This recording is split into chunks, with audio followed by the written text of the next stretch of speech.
Unspoken whispers like a spell on my doom, but I've got a soul that can't diagnose. I've walked through fire and I'm still close to everything I'm meant to be, not just what they see.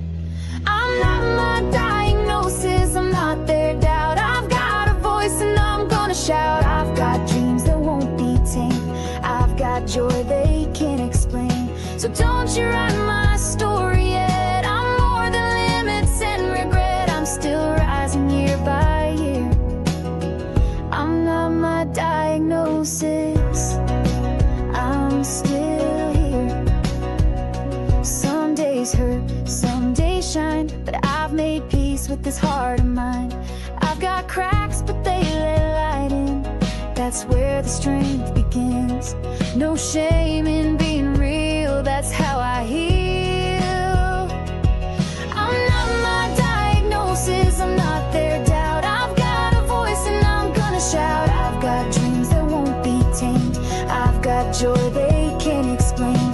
So don't you write my story yet. I'm more than limits and regret. I'm still rising year by year. I'm not my diagnosis, I'm still here.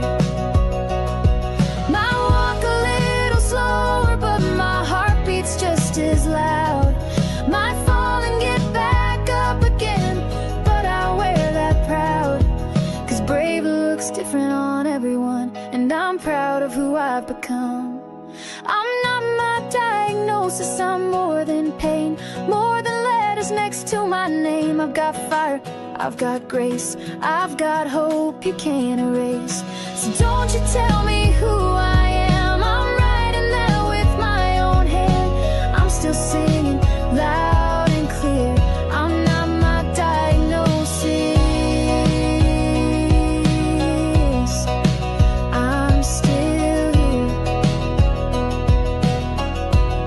Yeah, I'm still here.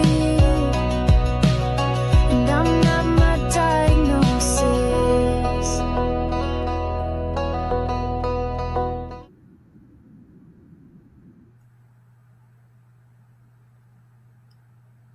Hello, everyone, and welcome to another episode of The Person Behind the Pen. This is another very special one, as we have the second in the lineup of the co-authors of Volume 2, We Choose to Be More Than Our Diagnoses. That beautiful video was produced by my big brother, Aaron Gibson, and that song was written specifically for this series by my friend, Crystal B. Again, thank you for being here. I see all of you in the comments. And the book that you saw featured in that video is Volume 1. I am very excited to be able to share Volume 2 in that video when we launch next Tuesday. So I want to say hello and welcome to everyone that's joining in the comments. Linda, I see you. Thank you so much for being here. Leslie, hi, my friend. Leslie and Lee are both in the book as well. Leslie was here last week, and we will have Lee coming up soon. Stephen Ang, my neighbor out here, Long Island, New York. It's so nice to see you.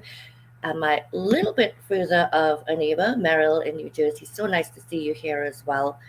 Oh my goodness gracious, Leah and Chasen, I see you're here as well. And Lynn, I see you joining us in from YouTube. Thanks so much for being here. So when I started this book, Diagnoses, some might say it was because, of course, I'm diagnosed with bipolar 2 disorder. It was much more than that. Mental illness is something that runs in my family. My father is diagnosed bipolar 1 with mania. And now, in as many authors as I have worked with to help bring their stories to the world, help others, one of the most difficult things for me is that I still can't, well, in a sense, reach my dad. I speak to him every week. He's back home in Trinidad. And he says to me, I'm doing great. I don't have a mental illness. I'm not really sure why he always starts with that statement, but he does. And I actually sent volume 1 of this book for him to read, hoping that it would help him to bring some acknowledgement into his life of what's happening with him. And he does take medication as well, too. So I share this because I feel that I need to let everyone know just how deeply personal this series is to me.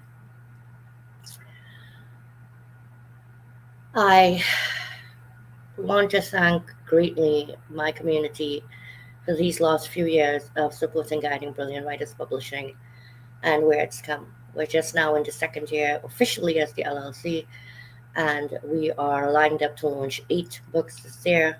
We did last year as well in our first year.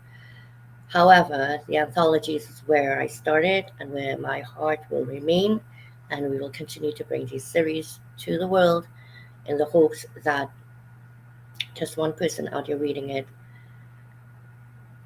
has hope, perhaps learns a tip or two about managing, and can wake up every day with a sense of hope, but also belonging. So, with that, I'm going to start bringing our guests up. Today, we have Amy, Genevieve, and Tanya with us. They're each going to take a few minutes to introduce themselves. I am not going to do any bio reads today. We are certainly not our bios. And I want each of them to be able to come on stage and talk to you. So, Amy, welcome to the stage. Genevieve, hello, my friend. And Tanya Boggs. Thank you so much, ladies, all for being here with me this evening. How are we doing? Doing well, Nicole. Thank you for having us. Yes, it's a beautiful evening. Thank you for taking the time to be here. I know this time, at least on the East Coast, is a little bit of dinner time. So, Amy, why don't we go ahead and start with you? Why don't you take a few minutes to introduce yourself? Tell us where it is you're tuning in from. Okay, so hi, good evening. My name is Amy Abel. I am originally from Long Island, New York, where you are, Nicole. We've been living here in Maine for about 20 years. We had our recent 20-year Maine anniversary. Thinking we were going to be here for a couple, 3 years, and then it's been 20, fast forward. So we just enjoy the time here. It's cold a lot of the time, but otherwise it's been a great run. We've got 3 adult children, and they're 26, 24, and 21. And we have our dog, and my husband and I like to spend some time doing things as outside as we can. We like to use the boat and play some pickleball and things like that, and take the dog for walks and things. And I work for State Farm. I'm working there for about 12 years now. And should I talk about my diagnosis, I guess, at this point, Nicole? Yeah. So, so I was diagnosed with MS, multiple sclerosis, about 9 years ago, 2017. And so my story is about me navigating that with the busy life and the kids and all the things that come with it. So it's this is a first venture for me. This is very new for me. I was extremely nervous coming on this, but yeah. So, but I'm excited to share my story, and just excited to share my story and nervous, but. So please do not be nervous. I've been backstage. I so many times have had people on this show who've never gone live before, and I'm getting to know each of you working on the book. And as we go along in our friendships, you'll come to realize that I'm a big goofball, and I often make funny faces on live, and then afterwards I look at the replay and I'm like, oh, did I just do that? Yes, I did just do that. But that's why it's live, and this is life. So I just want to check one thing. Tanya, are you able to unmic? I see you unmiked. Do you want to say a few words? Let me see if I could hear you, because I know you're saying you can't hear us.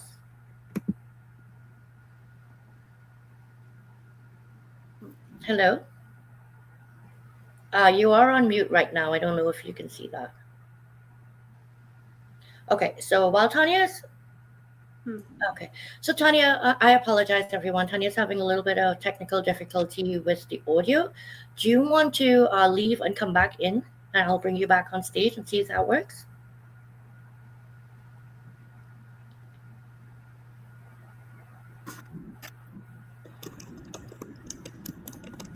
Okay, so we're going to give Tanya a couple of minutes and see if she can connect with us. So, Amy, thank you so much for sharing. Genevieve, so I'm going to go to you. Why don't you go ahead and share with us a bit about yourself and where you're tuning in from? Yeah.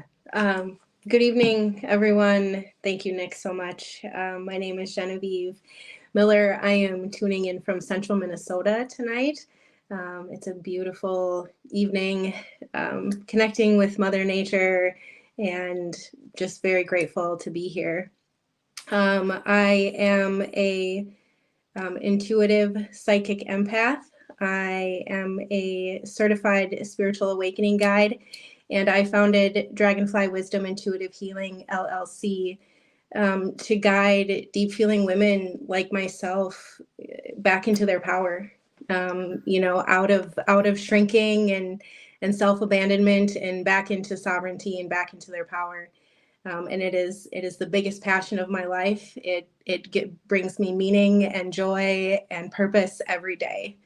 I was diagnosed with PTSD. I want to say 2018 or 2019, and the chapter is talking about my experiences leading up to that diagnosis, and then how I live with it and how I work with it really every day. So I love to sing and dance and write, and like I said, just connect with source energy and explore healing, and just be a light for other women who struggle to find their own. Thank you so much. And you know what? I love that you said singing and dancing, and tapping into that, that core energy. I love to sing and dance. Now, I'm not by no means saying that I'm a great singer or dancer, but, I enjoy doing it. And so many times, we don't. We just don't. Whether it's in public or even by ourselves, because, there's always like sometimes that fair criticism, right? Um, and I dare to say that the ladies on this stage are certainly not those ladies. It takes a lot to be able to say, I'm going to choose to share my story in a book like this and have it published to the world. It is a big step, especially if you have never written and published before. And correct me if I'm wrong, I'm not sure, but I think all three of you have not. Is that right? I have one other time. Okay, so Genevieve, thank you so much. Guys in the audience, thank you for, well, I did tell them backstage, my community is very warm, and they are going to make you very comfortable. And I see you all out there in the comments. Jacob Farkash, I see you out there as well. And Jacob is also an author in the book with us, and he was here with us last week. Tanya, I'm so glad you can hear us. Please come on and introduce yourself. Yes. I was like, I can't hear anything. Am I the only one? Apparently I was. Yes, I'm so happy to be here today and talking about this upcoming book you're publishing for us. So tell us a bit about Tanya. Where are you tuning in from? I know about you.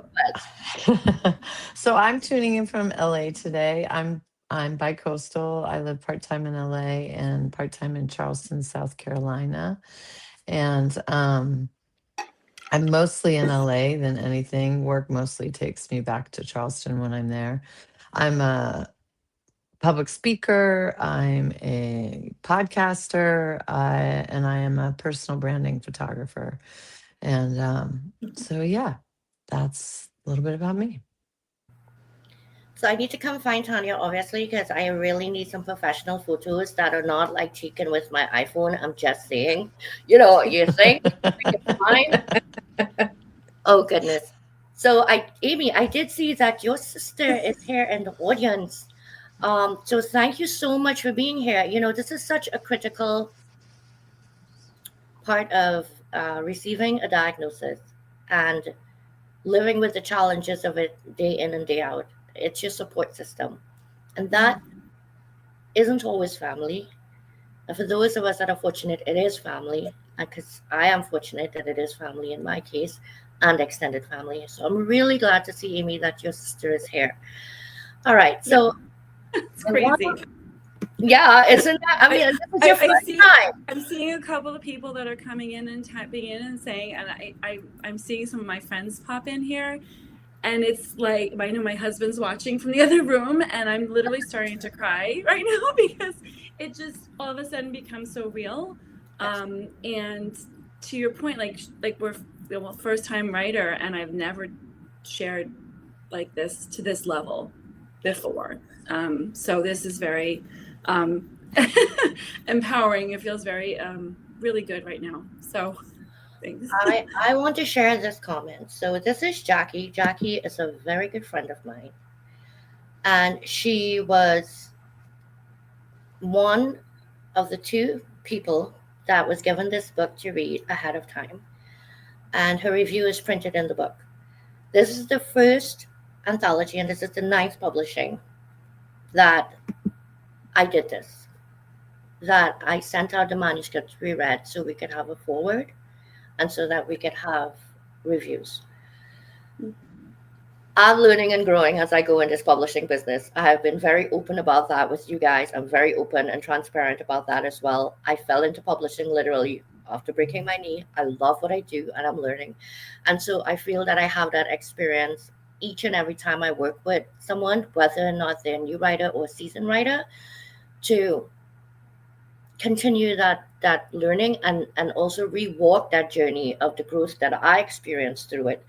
And I hope that what writing something like this does for people is it gives them healing, it gives them liberation, but most of all that it gives them empowerment, because you have certainly now taken a hold of your life and what is happening, and now this is the most public way you could possibly own it. All right, so I do want to get into a couple of questions with you guys. And please feel free, if it's not something you're comfortable answering, you absolutely do not have to answer it. This is live again. This is live again. And, Tanya's laughing, but it's true, right? I hope to say that I'm not a high pressure publisher. Am I right? Okay, don't answer that question. I'm just kidding. You're not a high No. pressure publisher. Not at all. Good. Oh, goodness gracious. So, you know what? Let's go the other way around. Tanya, why don't we start with you right now? So, tell us what you were diagnosed with and share with us, if you will, what's one misconception people have about your diagnosis that you're ready to challenge publicly? Because I know you're already challenging it publicly, but you're doing so now next week in a very different arena. Yes. So, in 1992, just a few months before my 22nd birthday, I was diagnosed with HIV. And so it was in Africa, it was a heterosexual issue, mostly in the heterosexual community. And when it took hold in the United States, it became mostly hitting the homosexual community and IV drug users. And so that ingrained a stigma into the virus that still lingers, shockingly enough, today. Just over the summer, there were huge billboards all over LA that said HIV stigma sucks. And I was thinking, we're still doing this? Like we still have this stigma around it that people believe, and there's a lack of education. And so in 1992, it was a terminal illness, and the average lifespan for someone was 18 months on average. And I won't give it all away because my chapter is all about it, but there were two very clear decisions I made very early on that kept me grounded and focused, and in having the proper mindset. And so that really impacted me. And I also started showing up on stages because I recognized I wasn't the picture of the stereotype. And so I started to speak out and show up on stages. And I'm starting to do that again. When I had a daughter, I stopped doing that because it impacted her life. And I made a choice to protect her childhood because I was so afraid that people wouldn't want to play with my kid because of my diagnosis, because there is so much ignorance and lack of education. So, so yeah, now she's almost 30, and she's fine with me standing on stages and unfolding my story. And so this was a great opportunity for me to become a published author and talk about it more deeply. And I've already, even before this opportunity came up, I feel like there's a book in me. So this is just a stepping stone to a larger um, storytelling of kind of how I've moved and navigated through my life. So yeah. I love hearing about that because I know that you're someone that advocated for it very heavily, you know, back when, and now it's you continue to, but it's coming back around in a very different light. And like you say, even after all these Yes. years and all these medical advancements, it's very easy with other types of viruses coming out for people to almost forget that that was something that was once there. Well, it wasn't once there, it's still here, and there are people that Right. continue to live with the impact of it. And again, Yeah. it's one of these diseases that's invisible, right? Yeah. However, once people learn of it, the stigma that it carries, it doesn't lessen the pressures that's put on the person. And no Yeah. matter how large of a community you find there to support you, there's somebody else out there that is seeking a community to support them and they don't have it. So that's why Yeah. choosing to do something like this, and as you said, this is a stepping stone for more, Yeah. right? So this is that opportunity where you attend events or you're out somewhere, and I'm weird. I have like copies of my books in my car. So I'm I like, love can I that. read this? After I travel, because again, you just never know who's that person that you're going to run Mhm. into, and you're going to feel it in your soul that I need to give this person this book to read. And Yes. you may Yes. never hear from that person again, but you will never know Yes. if there were words in that book that they read that impacted their life positively. And that, Yes, yes, because the beginning of the diagnosis looks very different down the road once you've lived with it for a while. And mm, so, me choosing a positive mindset from the beginning didn't mean that I wasn't grieving and struggling and afraid that I was going to die young. It just meant I wasn't going to let it hold me back. And so I think, to give somebody that perspective early on in a diagnosis can have a huge impact on people who are struggling with something that they've just discovered. So yeah, I love that you're carrying that book and offering it to people. That's beautiful. I absolutely agree with you. Um, Thank you so much for sharing. And like you say, you're not going all the way through it because you have to buy the book and read it, guys. And while you're at it, Exactly. you can scan the QR code. I never get the mirror side of me. And get Diagnoses 1, and you can start reading that before book 2 comes out next Tuesday. So thank you so much. So Amy, I'm going to jump to you next. Um, Big smiles. Okay, so my question to you is this. Um, my goodness gracious, I'm just kidding because I did have the question here. You see, this is what I mean by this is live and these things happen, right? Oh, no, I apologize. I'm going to go to Genevieve because that's the question that I have up. I promise you, I'm a better publisher than I am a host. Just saying. Okay. All right, Genevieve. You're doing fine. Genevieve, tell me, and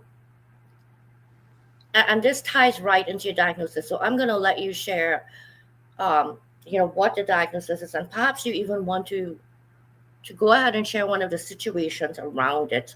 What did writing this chapter cost you emotionally, and what did it give you back, if anything? That's a beautiful question. So, with my diagnosis of PTSD, one of the incidents that happened to me was I survived a home invasion where two men broke into my home at 3 a.m. and beat my boyfriend over the head while I was forced to watch. And there was a lot of years after that I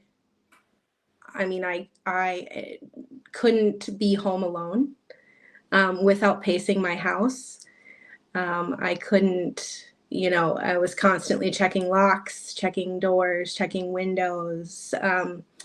And when I was writing about the scenario and I was right back in that, it was a little bit different from having like a flashback or having a post-traumatic stress moment. But what it was for me was it brought up the space of my child self grasping for safety, and the child in me that was fearful of her own shadow by the time she was 4 years old, because of the pain and the stress and the anxiety that was carried by my parents and passed down to me, essentially. And so while I was writing, it wasn't so much the version of me that lived that experience that I was comforting or that I was sitting with. It was the 4-year-old that was devastated that she still hadn't found the safety that she'd been yearning for. And so through that, I was able to sit with her, and I was able to provide her that safety and provide her that I'm here. I have you, and I'm not going to let you go, and it was, and still continues to be, excuse me, quite a beautiful awakening for me, to really meet these parts of myself that are still needing to be seen and met and heard. And so writing this chapter gave me more insight, more healing, more deep transformation than I ever imagined when I started. That's beautiful. I'm so happy to hear that.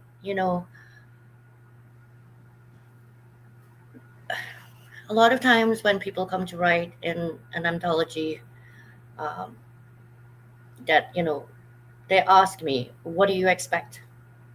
And I tell them I expect nothing. I'm here to publish your story. I can't tell it for you.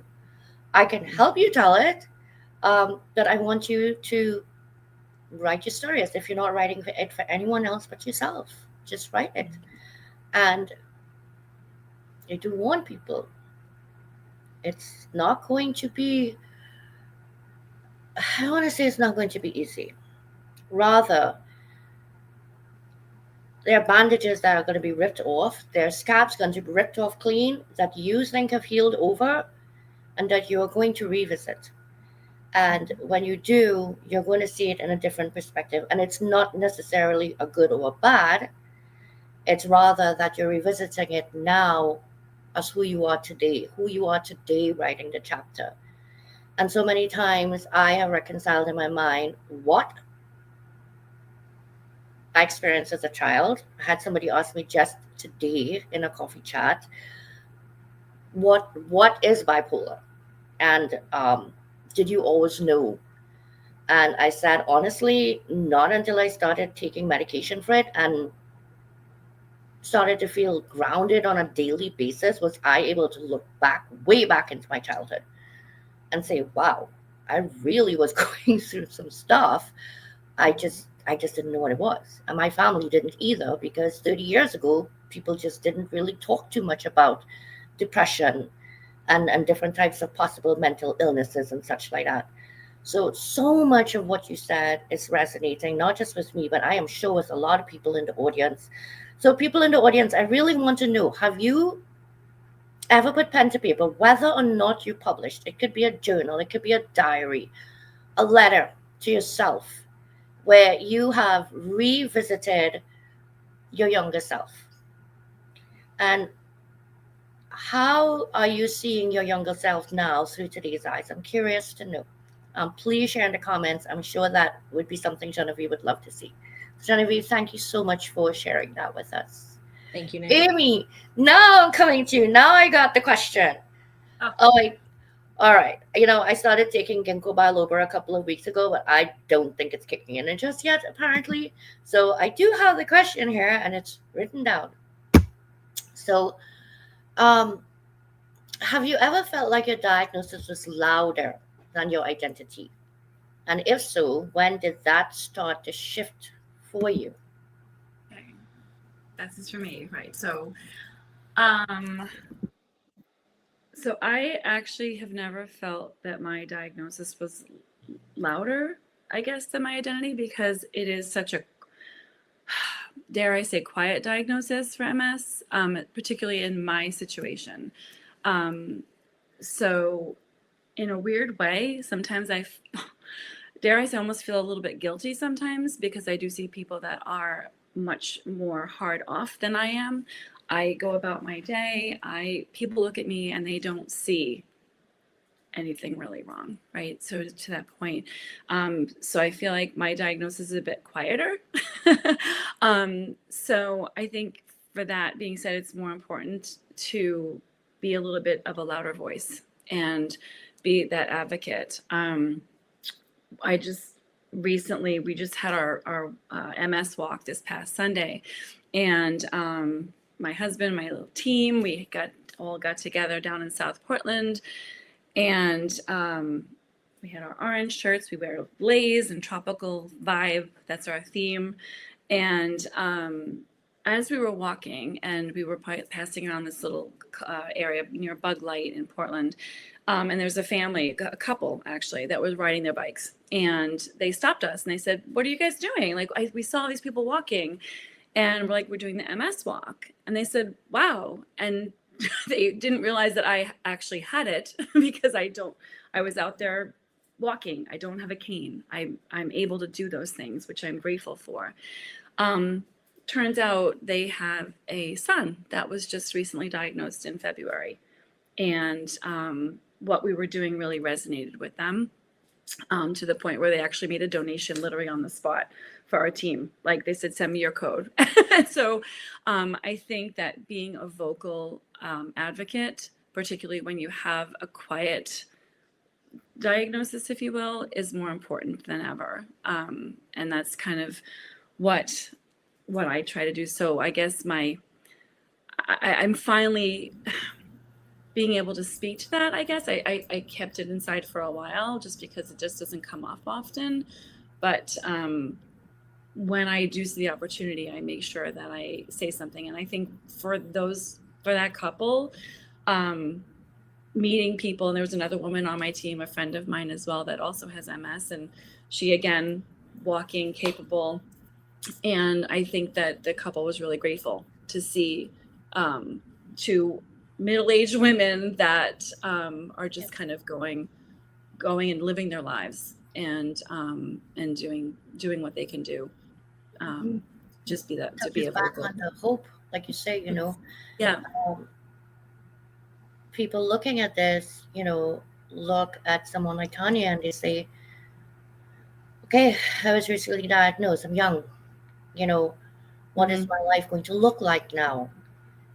Somebody is listening to Genevieve's story, and they are in a situation themselves where they can't even turn a corner.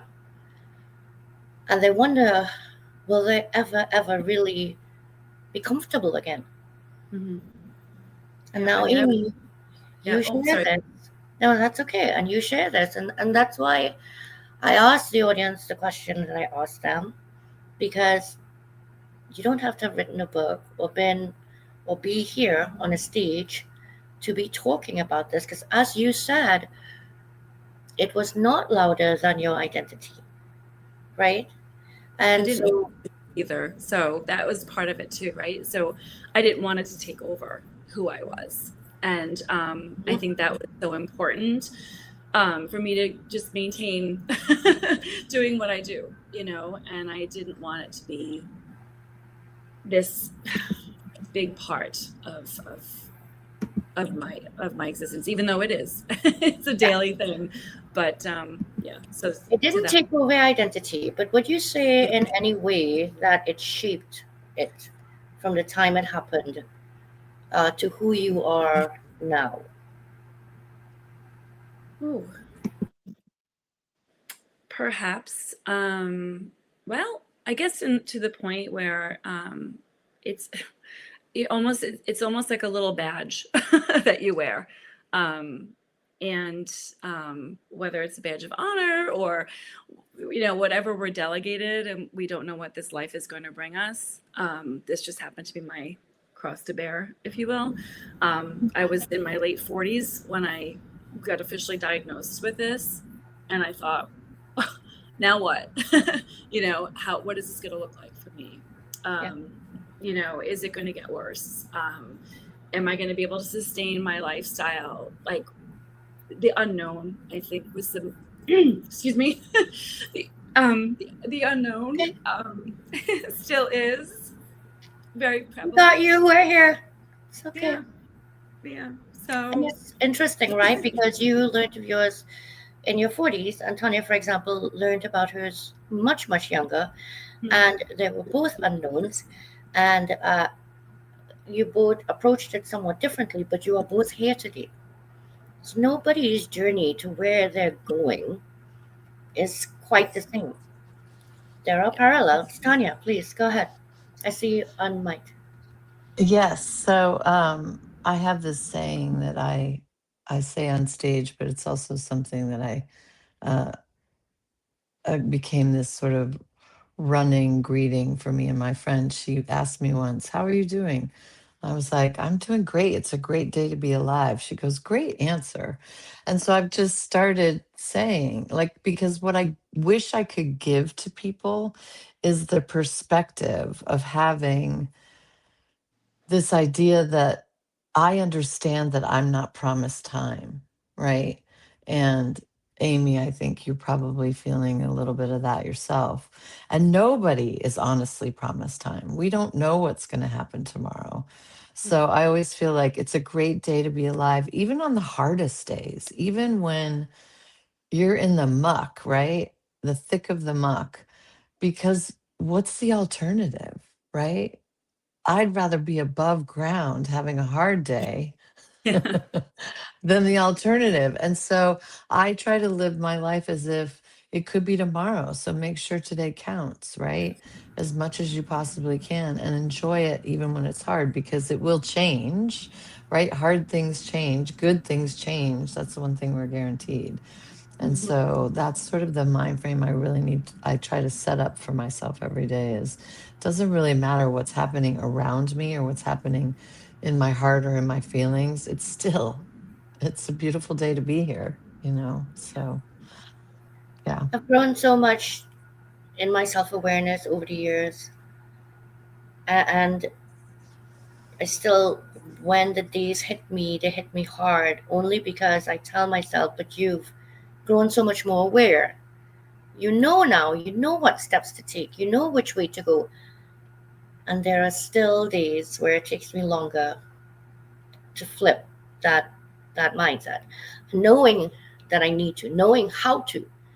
Um, so like you say, it's but you're also constantly going through the motions. I mean, in my head, I'm like walking. I'm like literally visually looking at myself going, cross the street, don't fall in the hole again. So Tanya, Yeah. thanks so much. I really appreciate you sharing that. Genevieve, what about you? I'm curious. What do you want to share some thoughts on what the ladies are discussing? Yeah, absolutely. I think it's also, talking about the when the hard days come back, right? Because we spend so much, especially I think as women, like we hold so much of the world, and we hold so many things for so many other people, and I think we play so many roles for so many other people that it's like we hold ourselves to a higher standard, I think. And especially for those of us that are on healing journeys, you know, that live with diagnoses, that, you know, tend to maybe internalize things, is when those hard days come back. I think sometimes, in my experience, for me, that I tend to go, you know, I almost get to that space where I'm like, you should know better, or you should, you know, be more grateful, or be, you know, trying harder because you've been on this journey for so long. And I just think, you know, the one thing that I just wanted to give voice to is that we have to be gentle with ourselves, you know, and we have to allow ourselves those hard days.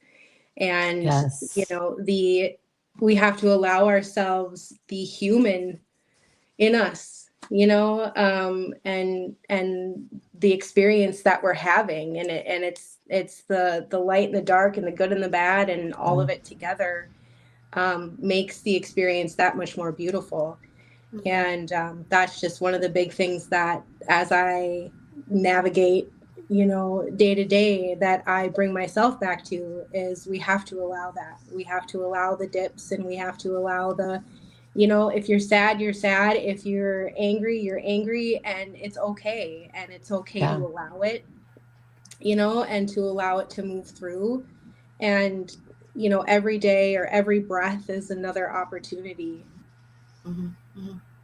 Thank you so Yeah, much and for some sharing days we that. just have to give ourselves grace, right? I was thinking of that when Nicole was talking about some days she, you know, she's struggling with it. And I think what you described is those days when you just say, you give yourself grace. You say, I'm tapping out. Like, I need to rest. I need a break. I need to turn all the noise in my head off, right? So Yeah, like there's I'm there. always moments, yeah, when we need to give ourselves grace in those moments, for sure. Absolutely. I'm For there sure. too. Like, you know, with like Amy talked about, you know, Amy, I have those moments where I say, I take for example, okay, the volume 1 of Diagnoses. 5 of the people that wrote in that book, and I've stayed in touch with them all, they're in wheelchairs. And so therefore, when I read their stories, and especially with this Diagnosis series, I asked myself, you know, really? You're gonna get up today, you know, feeling sorry for yourself? You're gonna put on your big girl panties today, or what? You know, you could get off the bed and stand. And it's a hard it's a fine line. It's a hard you know, to not compare yourself, to um, be who you are, where you are in that moment, and like Genevieve and says, allow the emotions to run its course, because if they don't, I think that's very harmful. Mm-hmm. But also, you know, I try to give myself a 5-minute pity party. Like, you're 5 minutes, all right, counting down 30, 29, 28 seconds to go. Like, you know, you better get it together. Amy, do you have any type of tip you would share, or what's something that you do when you do have a deal like that, where you're feeling people aren't seeing what's happening on the inside to me, and they don't know what, and they just see, because look at you, it's, you know, your hair is beautiful, you're this lovely, like shoulderless tank top, and your necklace, and you're up here, you're very articulate. People aren't, like, you see at a first glance, thinking, you know. So how do you flip that in your mind in a moment's time, especially when you're in a circumstance, because sometimes we are in a circumstance where we're almost pushed to make or break moment, right? Like here on stage. Yeah, So, yeah, that's a tough one. If I'm having a bad day, if I'm feeling really fatigued or anything, like, I kind of retreat, actually, a little bit. Yeah, I pull back a little bit more, I think. Part of that is, if I admit that I am feeling a little off or weak or tired or fatigued, it's kind of giving into it a little bit, and I don't like to do that. sorry. So Look at me. I'm The ladies are all agreeing. Yeah, I'm still We all get tired sometimes, and Yeah. we all Yeah. get fatigued, and we all need to listen to our bodies. When I'm tired, I've started listening, because when I push myself, I get sick. I'm like, now I have this nasty cold or nasty flu or nasty whatever. It's like, just take a break when you need one. I think There's Right. learning to say nothing learning to wrong say with that. no is tricky. Yes. Because we're so Yes. ingrained, like I think Genevieve said too, we're trying to hold the world, right? And as parents, as moms, and whatever the case may be, as friends, you don't like to say no. You don't like to say, decline the invitation. I can speak from experience. I very, very rarely say no to an invitation. My husband can attest to that. And so I think part of that is like this pushing through it. And so even though I retreat, I guess emotionally sometimes, I still will be like, hey, we got this. I got this. Let's do this. Yeah. So it's kind of a hard push and pull for me, I think. It's To be hard to honest. tap out and tap in sometimes when you Yeah. don't have that Mhm. person to tap in. You know, Hmm. like my mom passed away. Well, I live in New York, and my family's in Trinidad. And I don't have that tap in person. Well, I didn't. Now I don't because I'm an empty nester. I don't need it. So, but back then, and so like I totally get that pressure that you put on yourself because you just feel no one else is there that can do what needs to be done, and it needs to be done. Audience, I would love to know if you have hit those moments where you need to tap out physically, mentally. You know that if you don't, it is probably going to destroy you by the weekend, and you're not going to have a weekend. But you have felt so much pressure to not. I mean, like, I want to know in the audience how, I know you've likely been there, but put a thumbs up if this is something that you have dealt with.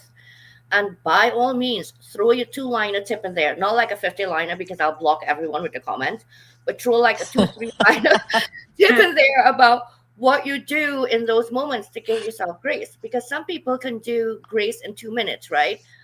I'm going to just step outside in nature, take a deep breath, which doesn't work for me because I smoke.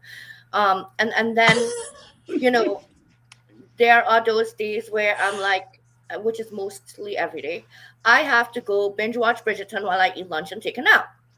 And it might be a 30-minute nap that turns into 3 hours, and I get pissed off with myself because I had a ton of work to do. But, I think that we all have those moments. So, you know what? As we're wrapping up, and I just want to thank you, ladies, because I think you guys have been so like, let's just stay off mic, let's just talk about this. Yeah, she had questions, but let's just go human. And that's what we did. Right now, anybody watching this that is diagnosed with something, whether or not it's an official diagnosis, they're challenged with something daily that they have to navigate in order to do what they have to do every day for themselves, for their lives, for their loved ones. And they are feeling heavy, shame.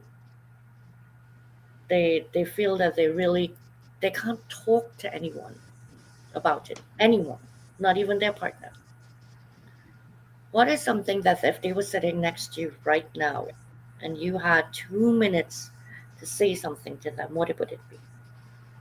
And this is why I'm going to say, put your hand up. Who wants to go first like a teacher? Tanya.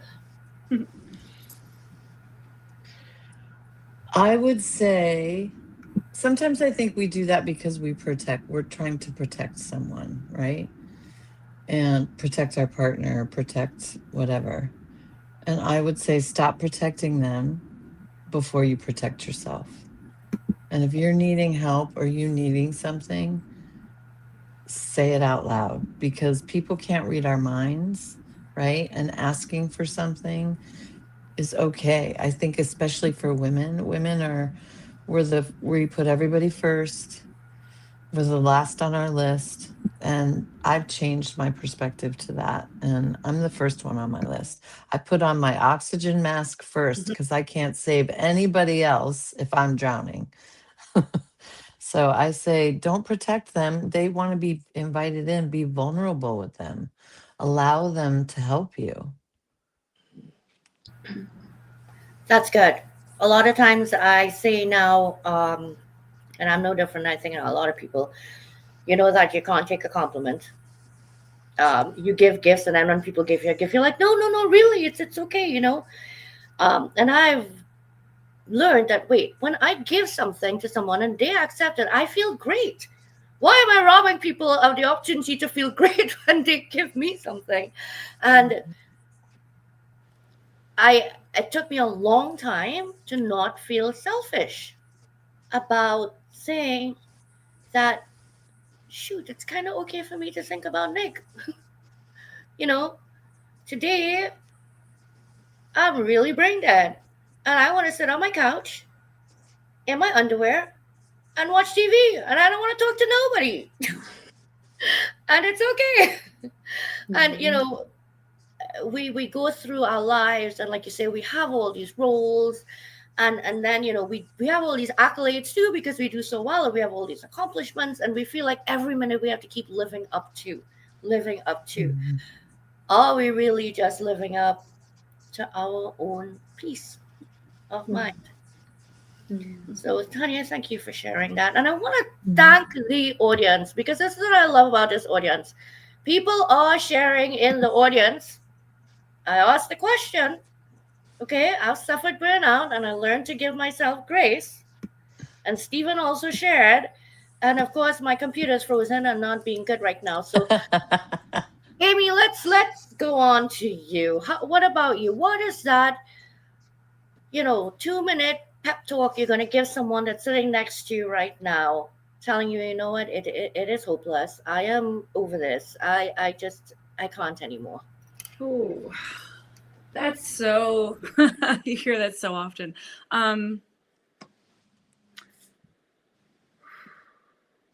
The day, I mean, tomorrow always is going to come, and the day will always, there will always be, let me rephrase this. I'm sorry. Whatever that moment is, it will always change. And so there will always be a better tomorrow. There will always be another opportunity. It may not be tomorrow. It may take a few days. But the hopefulness will come again. There's always a reason to be hopeful and grateful, whether it's a new medication or a new friend or a new occasion that presents itself to somebody. There's always going to be an opportunity to reset, I guess. And no, don't, the bad days are, everybody's got bad, everybody has bad days. There's nobody that gets away unscathed from a bad day. But the hope that there is going to be a better one coming up, and keeps you going, and have those conversations and make sure that there's an open dialogue, and especially if somebody is struggling with a new diagnosis or anything, keep that conversation open, and try to be a listener. Well said. Yeah. Like you said too, nobody gets away from that. I'm having a bad day. And I started telling myself, well, make the bad days good and good days great. Mm. And the more I say that, the greater days I do have. And the more good days I do have, and the less bad days I have. And yes, I did say that I still have the bad days. Okay, because I do. And as for little things to look forward to, we're going to be wrapping up in about 5 minutes. And husband will be home for ribs. So you see, there's always something to look forward to. All right. Genevieve, what about you, my friend? Yes. I would say, you are not your fear. You are not your sadness, your anger, your emotions. Those are experiences that you're experiencing.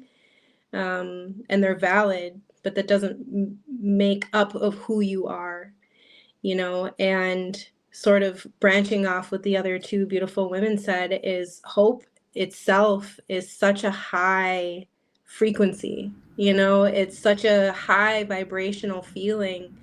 And if you can find one thing to be hopeful about, one thing to be grateful for. And when you're in the depths of your stuff, it is hard, very, very, very hard. But it could be something as, I'm grateful that I have a soft pillow. The smallest of things can shift that mindset and can shift so many big things inside of you. And even though it may feel impossible, over time, you will wake up one day and you will realize that loving yourself and making the choice to love yourself before all else is what changed it for you. And once you realize that, you never go back.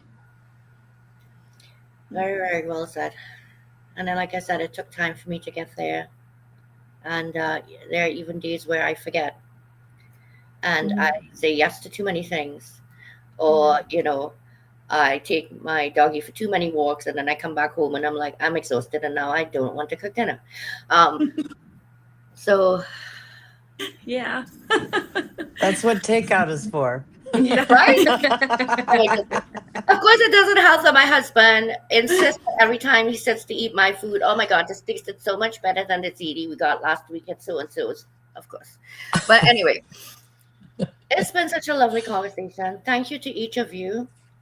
And a lot of people say, oh, thanks, Nick, for helping me publish my story. But I need to tell people, without you saying yes to yourself to do this, I'm not here. There's no need for me. And so, it's actually a thank you to you for saying yes to you, because by extension, you kind of said yes to me, right? And we all want to keep our cups full. And that's how mine stays full, by people like you pouring into it, by saying yes to this and coming to talk about it and giving hope. So volume 3 gets filled up next year, and there are new stories and new folk here.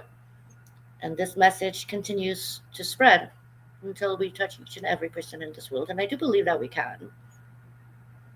Well, mostly vicariously, sort of. My arms aren't that long, but we can if we join hands. So with that, thank you so much. I'm going to bring each of you backstage. We have just a minute, and I will be right there with you.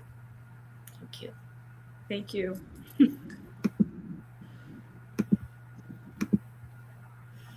Wasn't that fun? You see, you can have a conversation. It can be serious. You can get value out of it. You can smile. You can laugh. There is no reason why within an hour's conversations you can't have all of those emotions, because after all, isn't that what makes us all human? And what is the connection really here? The connection is humanity. And as human beings, we are going to feel a myriad of emotions within a day, or if you're bipolar like me, sometimes within a moment. But that is what keeps us connected. We all are born, we all will live however long we are here, and we all die. And you can choose how you want to live your life. You may not be able to choose all the circumstances to which you are, or that you're put into or faced with, but you can choose in the very next moment what you want to do. And as we sign off now, I am asking you in the very next moment to choose this. Find the nearest mirror, give yourself the biggest smile, give yourself a pat on the shoulder, and say, you know what? I'm here today, right now. Yeah, my knees are shot. Yeah, my back aches. But you know what? I'm here. I'm breathing. And maybe I'm just going to tap somebody else that I really care about and see, how are you doing today? You standing? Great. All right. With that, have a wonderful evening, everyone. And we will be back next week, Tuesday at 10 a.m. Eastern, as well as 6 p.m. Eastern, for the book launch of Volume 2 of We Choose to Be More Than Our Diagnoses. All the authors are going to be on at 10 at 6, but we're also going to have some trivia, some Amazon gift card giveaways, and maybe just a very special offer from Guiding Brilliant Writers Publishing. Because every single time we launch a book, one person gets a complimentary chapter in the next anthology. All right, have a wonderful evening, everyone. Bye-bye.